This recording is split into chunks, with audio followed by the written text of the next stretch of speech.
اس میں عمران خان صاحب کا نام ہی نہیں ہے. اور انہوں نے آکسفورڈ یونیورسٹی نے ایک عدد لا فرم سے قانونی رائے طلب کی تھی، اور لا فرم نے عمران خان صاحب کے اہل ہیں یا نہیں ہیں اس کا فیصلہ کرنا تھا.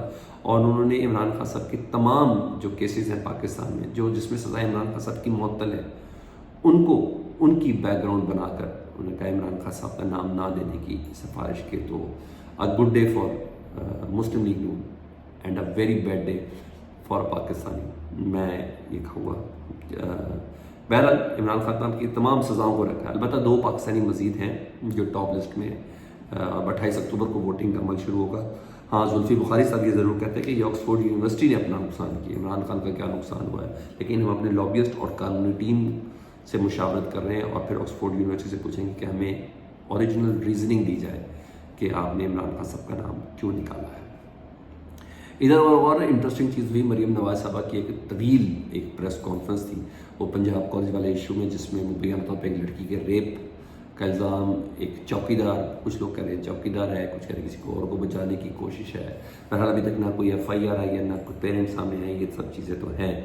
لیکن بہرحال جس طریقے سے ان کے سیکیورٹی اہلکاروں نے بچے اور بچیوں کو زد و کوب کیا، جو اسپتالوں میں گئے، وہ لہو لہان چہرے اور معصوم جسموں کے اوپر وہ جو نشان تھے، اور بے ہوش اور گرتے ہوئے، اور اسپیشلی جو سیکیورٹی کے اہلکاروں نے جس طریقے سے بچوں کو مارا پیٹا، بے طریق طریقے سے مارا. میں اپنی جگہ پہ بھی کہوں گا یہ اپنی جگہ پہ ہے کہ پروب ہونا چاہیے واقعہ ہوا یا نہیں ہوا، لیکن یہ مارنے کی اجازت کس نے دی تھی. تو بہرحال مریم نواز صاحبہ نے آج کلین چٹ دی ہے جی اس سارے واقعے کے حوالے سے.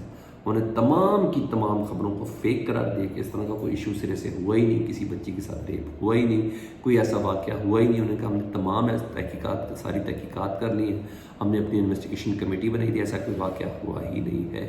اور اصل خبر یہ کہ انہوں نے سارے کا سارا ملبہ جو ہے نا، جتنا بھی بچے سڑکوں پہ انہوں نے سب کا الزام پاکستان تحریک انصاف پہ لگایا ہے جی، کہ پاکستان تحریک انصاف کے ٹرولرز، ان کے یوٹیوبرز، ان کے ویلاگرز، وہ ان کے انسٹا یوزر، ان کے فیس بک یوزر، وہ یہ تمام کارروائی ڈل رہے ہیں. اور پورے پنجاب میں جو احتجاج ہو رہا ہے، آج بھی پاکستان پنجاب کا کوئی شہر ایسا نہیں تھا جہاں یہ احتجاج نہیں ہو رہا تھا. اور انہوں نے کہا نہ ہی میں PTI والوں کو چھوڑوں گی، نہ ہی ان صحافیوں کو چھوڑوں گی، نہ ہی ویلاگرز کو چھوڑوں گی، ان تمام کو پکڑا جائے گا. مگر اس سے بھی دلچسپ چیز ایک بڑی زبردست ہوئی، جو ایک ویڈیو وائرل ہوئی بھی ہے، میں مبینہ نہیں ہے، یہ بالکل صحیح ویڈیو ہے.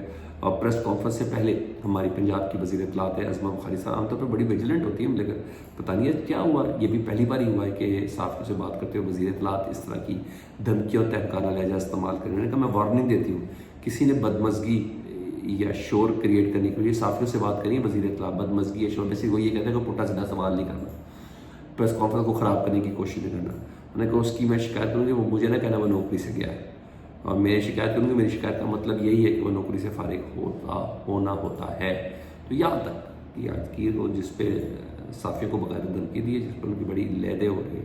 اب میں نہیں سمجھتا کہ مریم نواز صاحبہ کو اس کا پتہ ہے یا نہیں پتہ ہے، لیکن ہاں اس دھمکی کے بعد پریس کانفرنس کی کریڈیبلٹی پہ بہرحال سوال اٹھ گیا.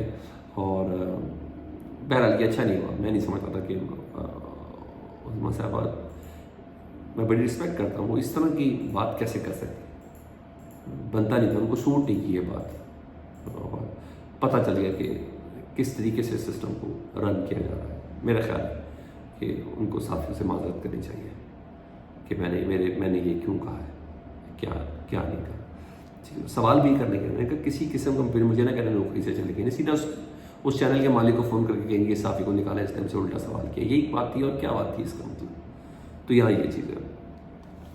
ابھی خبر جیو نیوز نے تھوڑی دیر پہلے رپورٹ کیا جی، کیونکہ بھارتی وزیر خارجہ سبرامنیم جے شنکر صاحب واپس چلے گئے ہیں، اور ایسے SCO کانفرنس کے فائنل اعلامیے کے بعد ایک عدد زورانہ بھی دیا گیا. اور اس زورانے میں بھارتی وزیر خارجہ جے شنکر اور اسحاق ڈار صاحب کی گفتگو ہوئی ہے، اور اچھی خاصی ڈیٹیل میں گفتگو ہوئی ہے. اور بھارتی وزیر خارجہ کے کہنے پر سٹنگ کی ارینجمنٹ ساتھ رکھی گئی ہے اسحاق ڈار صاحب کے ساتھ، اور اچھی گفتگو ہوئی ہے، کیونکہ ویڈیوز بھی اس کے رچ تھے، ایسے تھے کہ جیسے یہ تھی. اور یہ بھی رپورٹ کیا جیو نیوز نے کہ ان کی وزیر اعظم سے بھی ملاقات ہوئی ہے. ہو سکتا ہے کوئی برف پگھل رہی ہو، چونکہ یہ بلاول والا صاحب والا دورہ نہیں ہے جو بڑی بدمزگی کے ساتھ پچھلے سال ختم ہوتا ہے. دس از سم تھنگ ڈفرینٹ. بہرحال یہ ایونٹ ختم ہو گیا. اب اصل ایونٹ تو آئینی ترمیم کا ہے، اور دوسری طرف پوزیشن کی یہ ہے کہ اپوزیشن نے اس آئینی ترمیم والے معاملے کو کیسے لے کے چلنا ہے. بہرحال یہ ایونٹ اگر کامیاب ہوا تو جتنا کریڈٹ اسٹیک ہولڈرز کو ہے اتنا ہی کریڈٹ پاکستان کی اپوزیشن کو ہے.